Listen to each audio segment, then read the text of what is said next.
Welcome to my classroom. I work at New Horizons Adult Education Center, teaching students Level 2 and 3 English. Since we are a small center, most of my classes are general blocks where students can be in any subject or level. Also, students are not obliged to attend, so my attendance list changes virtually every hour. Learning, teaching, and assessment can become quite complicated in light of this and the fact that we have continuous intake, which means a new student can show up anytime. In order to navigate these realities, formative assessment and the complementary principles of gamification help provide the foundation for my daily practices. On a typical day, the first hour block is usually individual work. This allows me to attend to any paperwork or assignments that need to be discussed and distributed and provides an opportunity for me to welcome new students.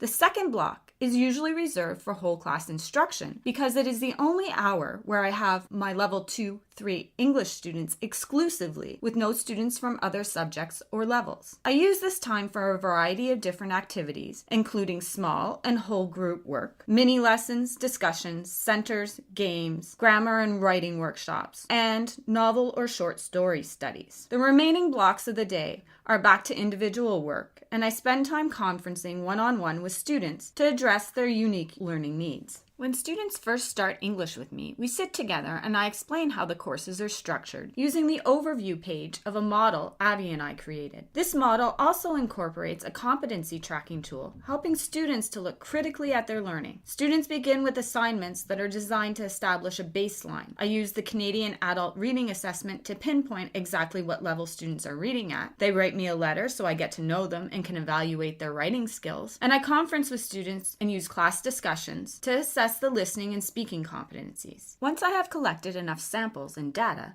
we sit together and use the tracking tool to go over the main criteria of each competency, highlighting and discussing areas of strength and weakness. It uses a 5-star scale and gives students a visual with specific details so they know exactly where they are with regards to the skills that make up the competencies. I also explain that they will never be given a grade on assignments, but they will be given corrective feedback to help them improve their English skills. I also use the tracking tool to co-construct criteria and rubrics with the students, to make observation grids, create checklists and self-assessments, along with other formative assessment tools. These keep assignments in line with the course objectives and make sure that corrective feedback is specific and ongoing.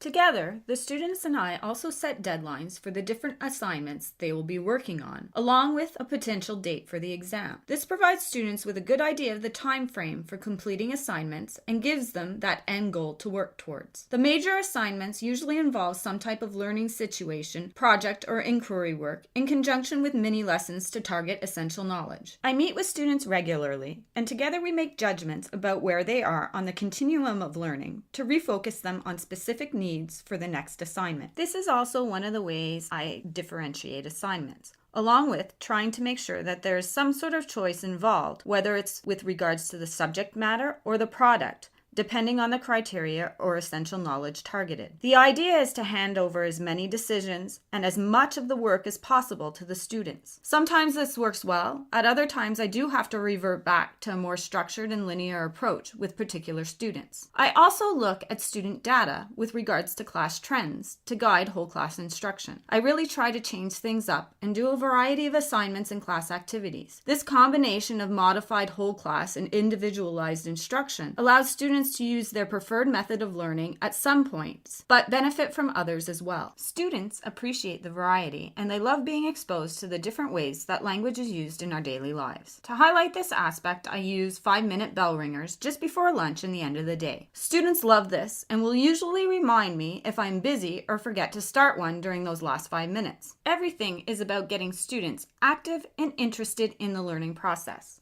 My class is definitely a work in progress. I certainly don't have all the answers, but the combination of gamification principles and formative assessment have delivered a nice structure that provides both the students and myself a way of tracking progress and learning. But more importantly, we now have a common language to talk and think about learning. The end result is that the objectives are clear for the students and they are assuming greater responsibility for their learning.